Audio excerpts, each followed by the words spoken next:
15.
I work in electronic parts engineering as my normal day job, and it's at a very detailed level of making sure the design engineers get space-qualified parts for their designs.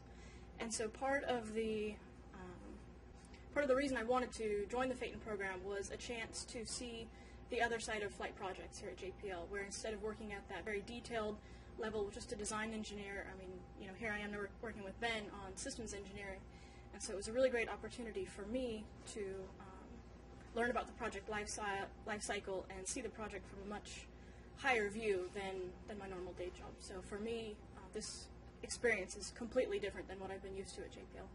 What I do at JPL in my day job, per se, is to work in mission concepts. So trying to come up with new crazy ideas for how to get science payloads to where they want to go. And so this is similar in the respect that, you know, we went through a proposal process and we worked on that stage of things. So that has all been plus or minus familiar. I mean, I wasn't at the level. I've never been at the level before of proposal manager, which is what the position I held during the proposal. I was always just, you know, a lower level system engineer. Go do this, go do that.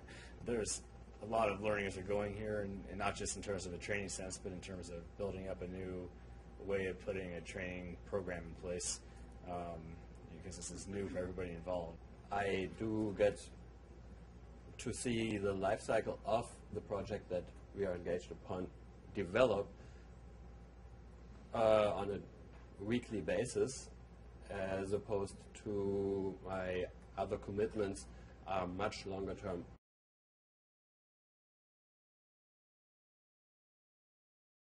I mean, we learned a lot of good information about things that that I think that we not necessarily didn't discuss, but we put at maybe a lower priority in putting them, in presenting them in the review, that the review board was very interested in knowing about, specifically things like the integration and test and GSC. We didn't have quite as much information in the review package, though we have discussed those types of systems in a fair amount of detail. We just didn't put it up there because we didn't think that was something that would be covered in this review in that detail, in the amount of detail that the review board was looking for. Today there was a lot of focus on all of our interfaces with Wallops, how our components interface with the payload, who's responsible for shipping components, who's responsible for integration and test. And so that's one lessons learned that has come down to us, and as it came up multiple times today in the review, that we need to have a very thorough interface control document and make sure that we've got every detail nailed down, even to the pins and the bolts. I think I would talk more about our interaction with Wallops up front. I think having Jay talk at first helped, having him show the life cycle of a typical Wallops sounding rocket flight. But I think then following it up with here's how we're now managing our review life cycle with theirs and how those interact would have helped, because that wasn't clear for the board for a while. We provided a snapshot and an assessment of where we think we are in the process, and compared to where we should be.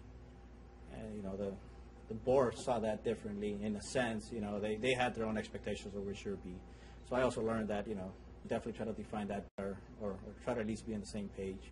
I was actually pretty proud of everybody that was up there today, because I've seen reviews of people being very combative very quickly and dig their heels in and defend their position and say, no, what I'm putting on the screen is absolutely right, and how dare you say that I have a mistake or I should think about this more or whatever. And I don't really think that happened today.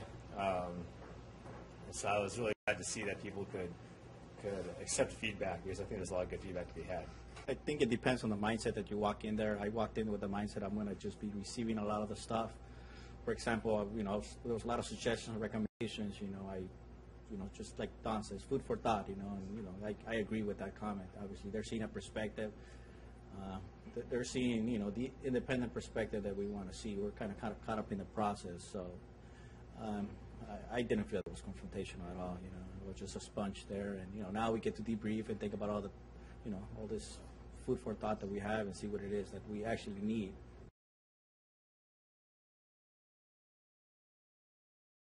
One thing that I found kind of interesting is that a lot of the things that they found missing were things that we talked about when we were going through the requirement reviews and the peer reviews, and decided sort of specifically not to include them because we thought it was too much detail, too much design at this level. And I think we were pretty mistaken at that point, and it's a good lesson that maybe we should, for requirements, is to try and include everything as much as possible. I happen to be on both faith and projects, and during our systems requirements review for the other project, we did present everything and then highlighted the key and driving requirements, and it worked the same way that it did here. You can't win. You can't win. So I think we did a great job. We took a position and we presented what we thought were the key driving. So we were trying to drive the conversation, and I think that's the best approach. I learned a lot about presenting requirements.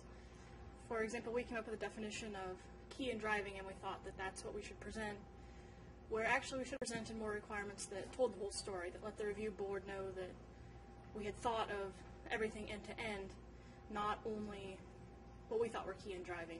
Well, for the most part, the review board gave us the initial definition through Don of what they thought key in driving was, and then we sort of spun that a little bit based on what we thought was important for the requirements that we were working with, specifically for key, that these things were going to be very important to the success of the mission, even more important than just the standard requirements that would normally be important for success. So there's a little bit of actually wiggle room there. And then for driving, we were looking for things that were going to be a technical challenge to actually implement, things that maybe hadn't been done before, or that we didn't quite have a solution for at this point in time. And that's why a lot of the requirements we presented as driving got a little bit more, I think, review and a lot of help, actually.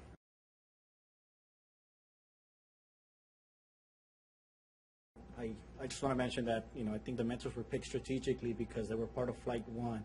For example, my mentor was, I think, involved with the proposal for ST9. And one of the things is, every time I go to him, he already has the answers, but he tells me, I'm not going to tell you the answer. You have to go and find out yourself.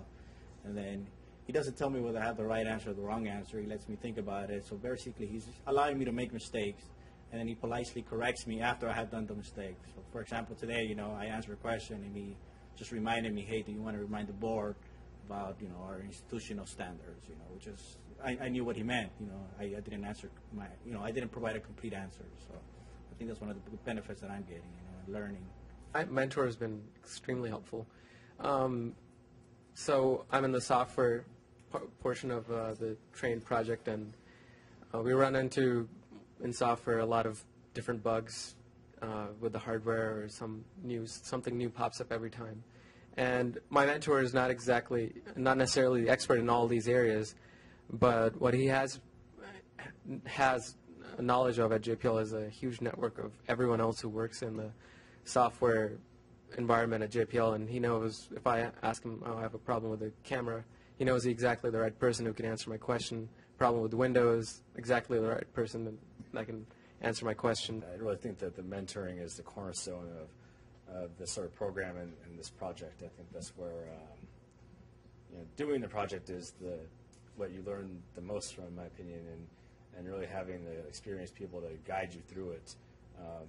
If it's done right, is really beneficial. And I think we've seen a lot of right, a little of difficulties here and there. But I think really when it works best, and it's worked best for me, is when I can get advice about how to approach things, and I get less do it this way, this is how I would do it. And I think that the mentors are learning too.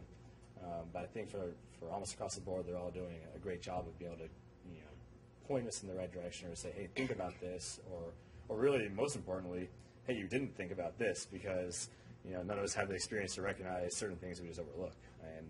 And if you don't get that added input, it's really easy to just keep walking by it. So Kalina has been an absolute, incredible person to work with. It's really been very helpful. And I agree completely with Dawn that the mentors are a huge asset to this program, and really would make it run.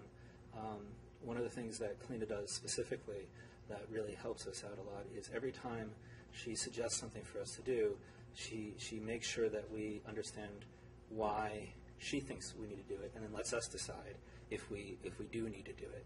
So it's very clear that whose decision it is to make. But she's given us a lot of input and a lot of feedback, especially for the SRR preparation. We got to meet with her every day for a week, trying to prepare for the SRR. Normally we meet weekly or twice a week at most, but we really buckled down, and she gave us a lot of feedback on SRR she's been through, and what to sort of expect from the review board, and try and prepare for that. So I think it's great credit to have these mentors. And another sort of thing has also come not just from the mentors, but the other people who worked on the project who are not mentors in this project. We went and talked to George Chen, who was the system engineer on the project on 41.068, and we discovered a lot of very good information that we hadn't quite. I mean, we'd heard about these issues that happened from Kalina and Andrew and Sam, but the actual getting into the details really with George actually really helped a lot. For example, why they used a RS-232 to USB converter that we were planning on using because they had used it, but we couldn't figure out why, and getting the details of that, and seeing whether or not we actually did need to use that, because the reason they had to use it last time was because the RS-232 port had failed.